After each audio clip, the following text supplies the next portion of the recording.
Hey guys, so in this lecture what we're going to see is component lifecycle. I know we've already been implementing component. We've seen a couple of methods like component will mount and things like that. But in this lecture we'll try to cover more of these methods, and I'll try to explain you with an example on how these come into effect, what gets triggered when, and when should you use which method. So there are multiple methods. I'll just throw the names at you right now because I want them to be registered in your mind, and as we go with the example I'll explain you what these components are. Okay, so the first one is component will mount, the next one is component did mount, the next one is component will receive props, the next one is should component update, the next one is component will update, the component did update, and component will unmount. So these are like the 8 methods that we're going to talk about in this lecture. I'm going to show you with an example on when each of them gets called. Okay, so let's get started. So from the code perspective, you can see the screen, components lifecycle. This is just the basic skeleton that we've been using in the previous lectures too. Again, you have the start and the end folder. You can start from the start and you can find the completed code in the end folder. So we're going to continue the same pattern, and if you're continuing your exercise from the previous lecture, just clean up the code and you can use the same files. You don't have to download it again. I have the app, I have the header, I have the content. Let's create another component inside the content, which is a child component to content, and see what we can achieve out of it. Let's create a component called number component, where we will just have a small button and that updates the number. And then let's see how the lifecycle methods get called and get updated accordingly. So let's copy this.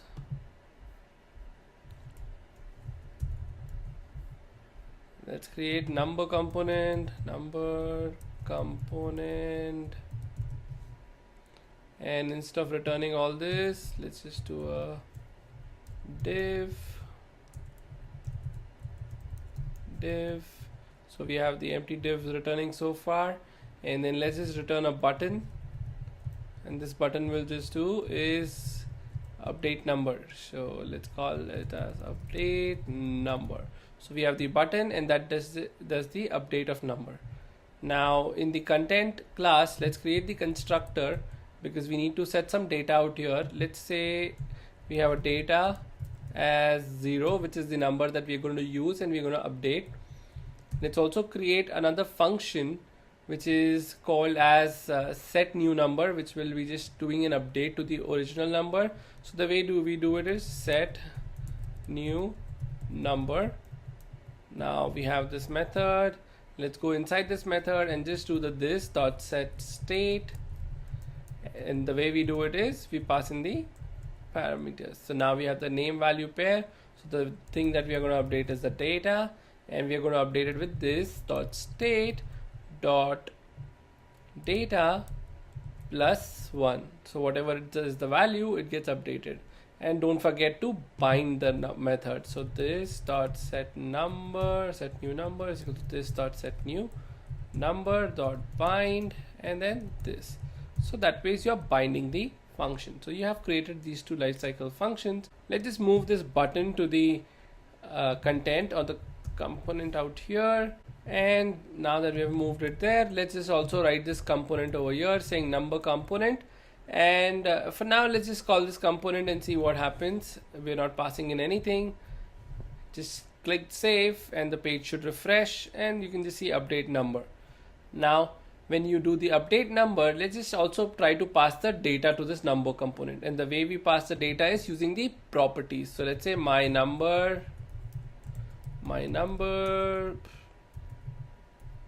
is equals to this.state.data. So that's how you can pass in the number. Now you have the number as a property. We can just display this .props.myNumber, and the data should be displayed to you. So if you start with a 0, it should start displaying 0 out here. Let's put it in an H4 tag so that it has some space and it is a little bolder. So that way, yes, it's separated. Now that we have all this content on for us, let's also make sure we call the on click. So we have on click, and in the on click we just call it this dot set new number, and it should call the method which will increment the number and update the state. Let's try to see it in action by clicking the number, and everything works well. Now let's see how the component lifecycle methods fit into this whole scenario. So let's go ahead and write them in the number component. So the first one that we're going to see is component will mount. Now what this method will do is component will mount is executed before rendering on both the server as well as the client. So whenever you call component will mount, it will render before, or it will call just before rendering the component. So let's do a console.log and say call the component will mount. Okay, so we know that component will mount will be called. The next, let me just copy this and I'll just update the contents. So the next one that we have is component did mount. So instead of will, this has to be a did. Now component did mount is executed after the first render, only on the client side. So this is a difference. So component will mount will be server as well as the client. Component did mount is only on the client side. This is where you will put in all your AJAX requests and probably DOM or state updates that should occur. This method is used for integration with JavaScript frameworks and any functions with delayed execution like set timeout, set interval. We can also use them in this particular function. Let's see the next one, which is component will receive props. So let me just paste it again, and instead of will mount, let's just replace it will receive props. No space. Let's update this. Will receive props. Okay. Now this component will receive props is invoked as soon as the props are updated before another render is called. So whenever there is an update in your properties, which means the parent changes the content or content that is passed to the child, the component will receive props is invoked. Now we triggered it when the set new number, when we update the state. So whenever in the number component, it will be called when we update the set new number in the parent. Okay. Now component will receive props also receive the new set of props. So we need to make sure that we pass in the new props, otherwise it will cause an error. So let's say new props.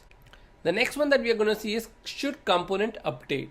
Now should component update should return true or false. This will determine if the component will be updated or not updated.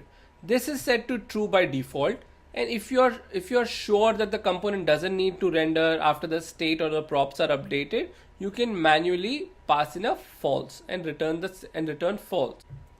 Should component update, and again this receives or this takes in two particular input parameters, new props and next state. Now let's just go and copy the console. Let's say components should component update. Now let's also make sure that we return a true so that the components get updated, which is the default value. The next one that we are going to see is component will update, and which is just called before rendering. So let's just write it, component will update. So there was one mount and this is update. So will mount, which means about to be mount or invoked, rendering is about to be invoked, and will update, which means it's about to be rendered. Let's just copy the console will update. Okay. And again, just like should component update, it also expects a new props and next state. Let's make sure we pass in those parameters. Just like component will update, we also have something called as component did update, and which is very obvious just by the name of it. This gets invoked whenever, or this gets called just before rendering, and component did update would be just after rendering, so that you have control before and after your rendering happens. let's say did update. This should save. And the last one is very easy. It's called component will unmount. Just like component will mount, you get to know when the rendering happens. Similarly, you need to also know when the component unmounts. So let's just do a component. Instead of will mount, I will make it unmount and make sure m is lowercase. And again, this doesn't accept any parameters, so you just have to give components will unmount. And let's do a console log. Let me copy this rather, it's easier that way. Component will mount. Let's just copy this to will unmount. Now, we cannot straight away see component unmount unless we close the application or manually unmount the component, which we will cover a little later, but let's just see these components in a detail. So let me just open the logs so that we can see everything that we need to. And let me just make sure I update this to a div, because p tag should never contain the contents of h1 in it. So I just updated that, so at least those errors are gone. This error is expected because of a plugin that I'm using. So the first thing that you see is component will mount and did mount, and they happen in a sequence. So the first thing happens is whenever this component gets mounted, you say will mount and then did mount. Now when we click the button, what will happen is it will say component will receive props, because now the number has got updated. And of course, once the number is updated, it will also update the component, which means component will update, and then component did update. So let's try to click the button and see what happens. So you see component will receive props, component should component update. This got called and the answer was true, and that's the reason you got component updated. And just before updating, it called component will update, and just after updating, it called component did update. Make sense? Right. So now the next and the final thing is component will unmount. So how can we check that? Well, it's very easy. We just have to unmount our component from the application. Let's try to unmount this number form. Actually, let's just try to unmount the overall component by setting an interval. Okay, the way we can unmount is we can put a set timeout onto the original or index.js and try to unmount the app itself and see what happens. It should get updated in the console log. So the way we do it is we put in the set timeout. So set timeout, it is a function. So you have the first parameter as a function, and let's have the function comma the time. So let's say it happens in 10 seconds. Now let's just write the function call on what needs to happen. So just the way we use React DOM to render something onto the screen, we can use the same React DOM and update the screen, which is unmount. So let's do a React DOM dot unmount component at node, and here we can pass in the node element, which is document dot get element by ID, and the way we can have the ID is the root. Now we got this, we got this. Let's close the component mount and everything should work. And within 10 seconds, we should see the screen getting updated, and the console.log should display the component will unmount. You can see this, and the screen got blank. So now the component will unmount method was called whenever the component is taken off the screen. So sometimes you have a flickering visibility, or something just pops up only for 10 seconds and goes away, or something comes up only after 5 seconds and then goes away after 10 seconds.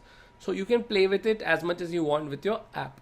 Okay, so these were the lifecycle methods that we wanted to see. I just wanted to rewind and make sure that you understand. The first one was component will mount just before rendering, component did mount after rendering, component will receive props, which is just about to receive the props from the parent, should update will return a true or a false if the component needs to update or it doesn't need to, and if component needs to update, it will update, so component will update will call. And just after updating the component did update will call. And of course, when the component unmounts, the component unmount will call. So make sure you understand these lifecycle methods, play around with it, and let me know if you have any questions in the Q&A section. I'll see you in the next class.